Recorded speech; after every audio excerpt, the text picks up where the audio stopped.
Welcome back. Hope you had a good lunch break. We're ready to resume our afternoon session, which starts with a presentation by Dr. David Wang. He's the Cliff and Joyce Penner Chair for the Formation of Emotionally Healthy Leaders at Fuller Theological Seminary. Perfect title for a lot of what we're discussing today, Dave. He's also a licensed psychologist, a pastor, and editor of the Journal of Psychology and Theology.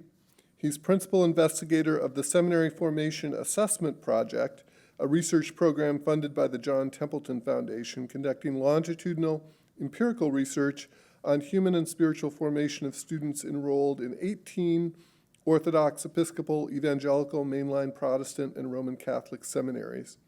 He's also co-principal investigator of the Trauma Resilient Church Collective Program, a 5-year project funded by the Lilly Endowment, mobilizing diverse local congregations to address both individual and systemic factors as they meet the spiritual and mental health needs of trauma survivors.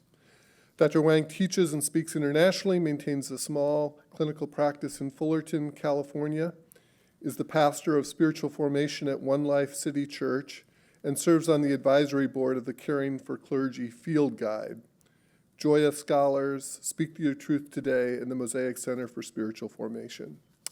The title of his talk is Burnout, Anxiety, and Depression During COVID-19, Pathways to Resilience and Holistic Flourishing Informed by Longitudinal Research with Religious Leaders. Please welcome David Wang.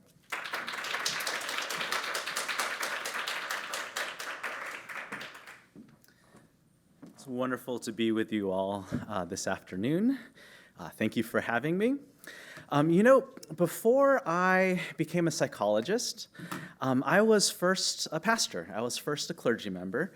And I think it's fair for me to say that I am a psychologist today based on what I observed and experienced as a pastor several decades ago. And I realized that being a religious leader and offering spiritual care to a religious community, that taking that kind of role can be profoundly challenging towards the leader's well-being. A reality that has become increasingly magnified during these last few years, during COVID-19, with the COVID pandemic, with political polarization in our country, with various situations involving racial injustice and tension. And I know personally of so many clergy members who have, over the last 2 or 3 years, stepped down from their roles as well as their vocations, given all the unique stressors that religious leaders are facing during the season. And I know that there are many more spiritual leaders out there who are just hanging on by a thread. And as Steve Sandage just mentioned, I'm the Cliff and Joyce Penner Chair for the Formation of Emotionally Healthy Leaders at Fuller Theological Seminary, where I am helping the seminary rethink what theological education might look like if we were to take seriously the emotional formation of religious leaders alongside their intellectual formation as well as their spiritual formation. Because the research is illustrating and illuminating more and more just how challenging being in religious leadership is for one's emotional and overall well-being. And for the next few minutes, I would love to share a little bit about the research literature that speaks specifically on the various mental health and emotional challenges that many clergy members and religious leaders face today. Starting off with high or unrealistic expectations that are often placed on religious leaders, not only for the leader himself or herself or themselves, but also for their spouses and partners, as well as their children. Other research identify various different sorts of stressors within the environment that many religious leaders work in. Stressors such as presumptive and unrealistic expectations, at times personal criticism and attack, or criticism and attack on family members of clergy, boundary ambiguity, where you're always a leader 24/7, emotional isolation, which is very understandable because, frankly speaking, there are many congregations in which it is not safe for the pastor or the religious leader to be themselves or to be vulnerable or to have those kinds of friendships. And there's some very interesting research that has pointed out that one of the most effective resiliency factors or protective factors for clergy burnout is simply to have at least one friend with whom you can be yourself. And what that speaks to me is perhaps the sad reality that there are quite a few religious leaders out there that don't even have just one friend with whom they can be themselves. Clergy members also regularly face crises. So when you think of crises that occur in a given spiritual community, who is the first person that gets called upon when something like that happens? It's usually a clergy member. We also are talking about interpersonal and administrative demands, as well as performance-oriented tasks in which people might be judged regularly.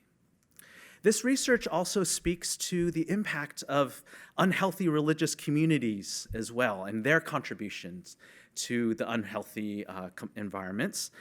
For example, you have congregant opposition to even small changes suggested by a clergy member. And others talk about how there are often two sets of members within a congregation who polarize issues along group lines. And that's happening quite a bit during these last few years along political lines. This is a very common theme that has emerged in my clinical practice working with various religious leaders. And also some congregation members using intimidation or abusive tactics to oppose clergy.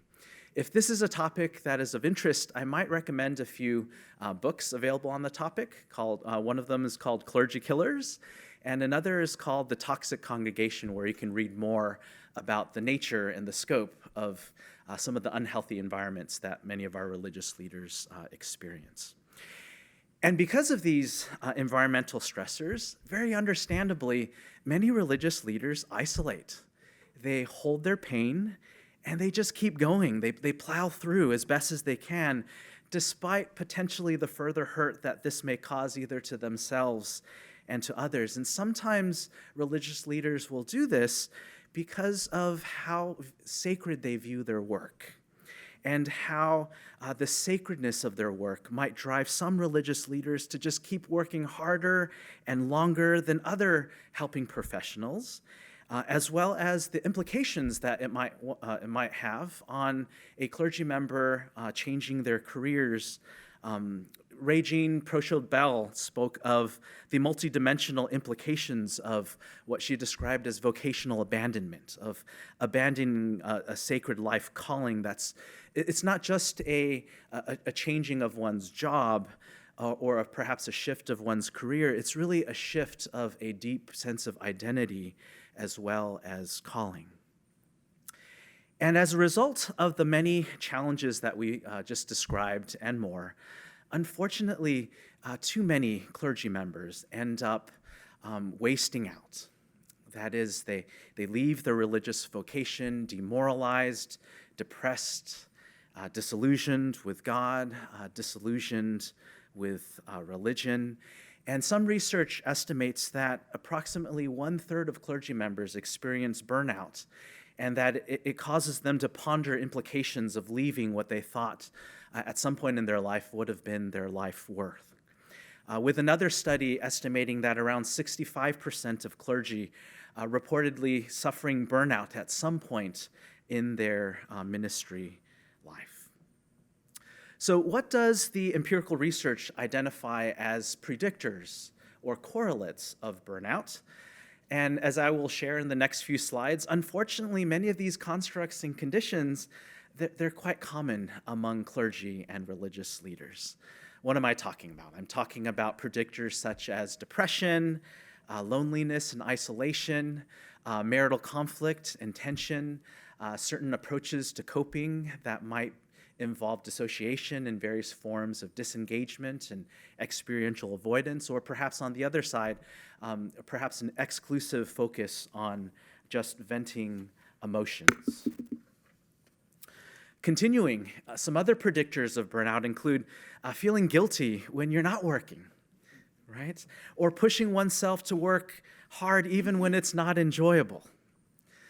There's also the desire to please others, or perhaps having a guilt and shame orientation. And I know that a lot of these themes sound quite familiar. And I know several of my colleagues earlier this morning also spoke of self-compassion, or perhaps a lack of self-compassion, where they see themselves as religious leaders, and as religious leaders, they are ones to offer help to others, but they are not necessarily ones to receive or even seek for help from other people. So as a result, many religious leaders will see their own struggles and suffering as less relevant compared to that of other people. And in my clinical practice, there have been several breakthrough moments when I've invited religious leaders to observe their own suffering in the third person, and to allow themselves to be moved by their own suffering, and to also speak out loud some of the internal dialogue that happens in their mind. And oftentimes, if you were to write and record the ways that people speak to each other, the ways that religious leaders speak to themselves, it is quite cruel and dehumanizing. And these are words that we wouldn't dare speak to other people, especially members of our religious community. And yet, these are the words that we constantly speak to ourselves behind closed doors, hidden and unconscious. So what are the signs of burnout? Research speaks of at least 3 components, and Dr. Owen mentioned these 3 earlier. We have emotional exhaustion, or feeling emotionally worn out and drained as a result of accumulated stress over time. We have depersonalization, a negative, callous, or excessively detached response towards people you care for. And when you start with a person with the kind of personality that is just so relationally present with other people, and then over time you find that they start talking about people as if they were numbers or entities, that's one of the surefire signs of depersonalization as a subcomponent of burnout. And then last, you have a lack of personal accomplishment, where this tendency to negatively evaluate the worth of one's work, and feeling insufficient or incapable with regards to one's ability to perform their job. Some of my friends and colleagues over at the Duke Clergy Health Initiative have conducted some longitudinal research on these 3 components of burnout among United Methodist clergy throughout North Carolina from 2010 to 2016. And here's what they found. They found that 68% of clergy members demonstrates or report at least low levels of emotional exhaustion. 78% of clergy endorsed at least low but still clinically significant levels of depersonalization. And 56% report at least low levels of a lack of personal accomplishment. So given the prevalence of burnout among religious leaders and clergy members, what can be done to safeguard clergy in particular from burnout? Here's what some of the authors of the literature have to say about that question. The first place they start with is leisure behavior. Leisure satisfaction predicted lower burnout. And the idea behind leisure is that you're doing something for no other reason other than the fact that you enjoy doing that activity. It doesn't have to lead to anything productive or anything, any secondary gain. In fact, it's even better if there aren't anything related, it's not related to anything other than just the fact that you enjoy doing what you're doing. Isn't that a revelation for a lot of us? Seeking mentors, Sabbath keeping, taking regular seasons of rest, taking a vacation. You guys, these are very, themes that are kind of converging with each other. And reaching out to others and developing a social support network. And research actually identifies that social support is particularly relevant for clergy who are male.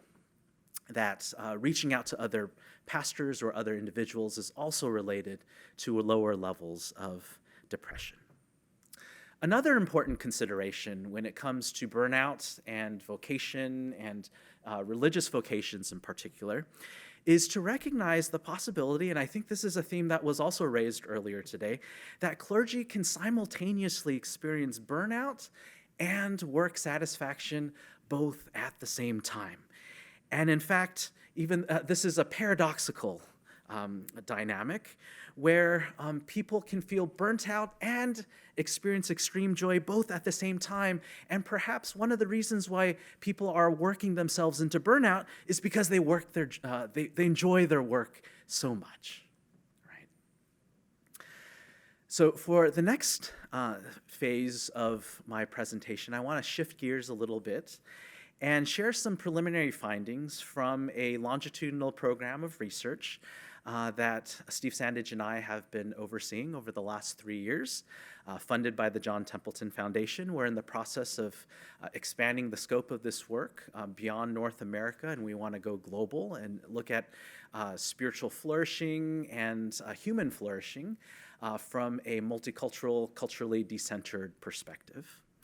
And in our study, we have put together a team, or assembled a team of 18 different seminaries representing various ecclesial families and religious traditions within the Christian tradition. And we collected 3 years' worth of longitudinal data starting in the fall of 2019 and ending just this past spring. Like anyone else, we did not plan for COVID to happen. So we found ourselves with some data right before COVID happened in fall of 2019, and we kept collecting data all the way through COVID. So some of our early analyses actually had to do with pre-COVID dispositions, pre-COVID religious practices that potentially predicted mental health outcomes, vocational outcomes, well-being outcomes a year to a year and a half later when we're in the very midst of COVID lockdowns and such. But before I get into some of those findings, I first wanted to start by providing a quick snapshot on the state of mental well-being and emotional well-being among a large sample of ecumenically based seminary students. This is what we found. We found that during fall of 2020, over half of our seminary student sample endorsed clinically significant depression. About 43% endorsed clinically significant anxiety. 43% of the total sample reported experiencing a traumatic, life-threatening event in their lifetime, and for various reasons, we believe this is underreporting the actual statistics. But interestingly, we found that a third of our sample endorsed sufficiently significant PTSD symptoms to potentially be considered for a full diagnosis of PTSD. We also asked a global question on the overall impact of COVID-19 on one's life. And understandably, we correlated the results from this item onto outcomes related to depression, anxiety, as well as post-traumatic stress disorder. But we also found that things like spiritual struggles were also tied to COVID impact. So alongside various indicators of psychological well-being, there are also spiritual implications of what might be going on when someone is going through a very emotionally distressing situation. And this, again, underscores the importance of culturally competent clinicians who are equipped and ready to engage not only matters relating to mental health, but also matters relating to religion and spirituality that oftentimes will intersect with mental health. And a great example of this are divine spiritual struggles, such as anger at God, feeling as though God was punishing me, feeling as though God has abandoned me. Because for many individuals for whom religion and spirituality is a salient part of their identity and their life, a lot of spiritual and existential issues will naturally arise over the course of mental health treatment. So let's get to the analysis that I just mentioned earlier. What are some pre-COVID dispositions and behaviors that predicted mental health outcomes a year to a year and a half later in the middle of COVID? This is what we found. What predicted lower levels of depression a year and a half later? Humility, forgiveness of others, differentiation of self, especially as it relates to emotional reactivity and acceptance of what we cannot change, secure attachment, and church attendance and participation. On the other hand, what predicted higher levels of depression in fall of 2020? We have experiential avoidance, shame, avoidant attachment, and that includes avoidant attachment to God, spiritual struggles, social disconnectedness. What predicted lower levels of anxiety a year later? A lot of the same constructs: forgiveness of others, gratitude, differentiation, church attendance and participation. And I put a star next to this next one, authoritarian beliefs, which unfortunately have become all too common among many religious communities here in America. And one of the narratives that's emerging from our longitudinal data is this idea that when we are in the midst of a season that is trying, that is challenging, that is full of uncertainty, that we have a psychological vulnerability towards black and white thinking. We have a psychological vulnerability for things like authoritarian beliefs because they actually work in terms of reducing anxiety, even though they make the world they don't make the world a better place, and they're highly destructive. And one of the papers that we're currently working on adds this additional layer to that conversation and says that that despite this very human vulnerability towards things like authoritarian beliefs in the middle of COVID, we really need things like virtue and character to resist that kind of temptation. And that certainly actually pans out in the data, that various indicators of character and virtue, which oftentimes are very explicitly cultivated in religious communities, or at least they're supposed to be cultivated in religious communities, that they're actually protective factors. They moderate the relationship between COVID stress and authoritarian beliefs.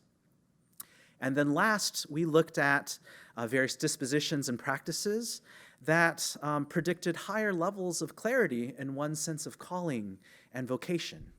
And we found that things like gratitude and joy, things like social justice commitment, scripture engagement, various forms of prayer, as well as emotional regulation, actually predicted higher levels of clarity in one's calling and vocation. And when I think of that final bullet point, emotional regulation, I think that's one of many findings that we're observing in our data that highlight the interrelatedness between our emotional formation and our spiritual formation. I'm going to speak a lot more into that later on today. And as I begin to land the plane of this presentation, I'd like to highlight 3 empirical predictors of both human as well as spiritual flourishing, not only from the research that I've been involved in, but also in the research that several colleagues within the field of psychology of religion and spirituality have also found. And I'd like to share them with you today as potential pathways towards well-being in the context and the challenges that many of us live in today. The first empirical predictor of spiritual and human flourishing is differentiation of self. And differentiation speaks to one's capacity to navigate our human paradoxical relational needs, where on one hand, we have this relational need to be intimately connected with other people, to belong to a group that's larger than ourselves. And at the same time, we also have this very human relational need for independence and autonomy as well. So when we think of this notion of differentiation, we're thinking of one's capacity to be intimately connected with other people without losing oneself, while at the same time retaining one's own uniqueness without spurring connection with other people. and how I see differentiation playing out within religious communities are those individuals who, on one side, their membership to a religious group or to a religious community, it might mean so much to them that they are incapable of thinking for themselves, that whatever a religious leader suggests, even if it goes against the tenet of the religion, even if it is destructive for the rest of the community, that they're just going to go along with it because they want to belong to that. Their belongingness in that community means so much to them. They have foregone and foreclosed on their capacity to think for themselves. Is this actually right for me to do? From a Christian theological perspective, this notion of differentiation is beautifully captured by Dietrich Bonhoeffer in his book, Life Together, where he says the following: "Let him who cannot be alone beware of community. Let him who is not in community beware of being alone, for each by itself has profound perils and pitfalls. For one who wants fellowship without solitude plunges into the void of words and feelings, and the one who seeks solitude without fellowship perishes in the abyss of vanity, self-infatuation, and despair." The second robust empirical predictor of spiritual and human flourishing is actually intercultural competence. So I want to tie a lot of this conversation that we had earlier today to and place it very much at the center of our conversation about spirituality and spiritual flourishing.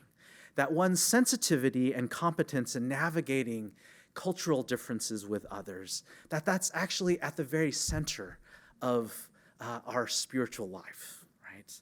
And if you think about it, this makes sense for many reasons that I may not even have time to discuss today.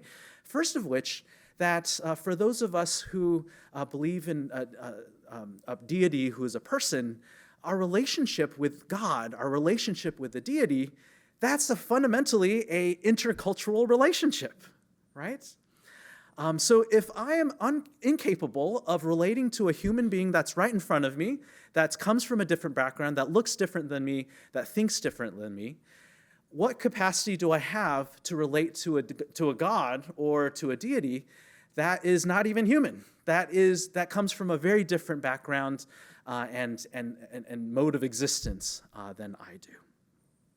And the empirical research suggests that intercultural competence is linked positively with things like humility, gratitude, spiritual well-being, and some forms of prayer, and it's linked negatively to spiritual instability, grandiosity, and insecure attachment to God.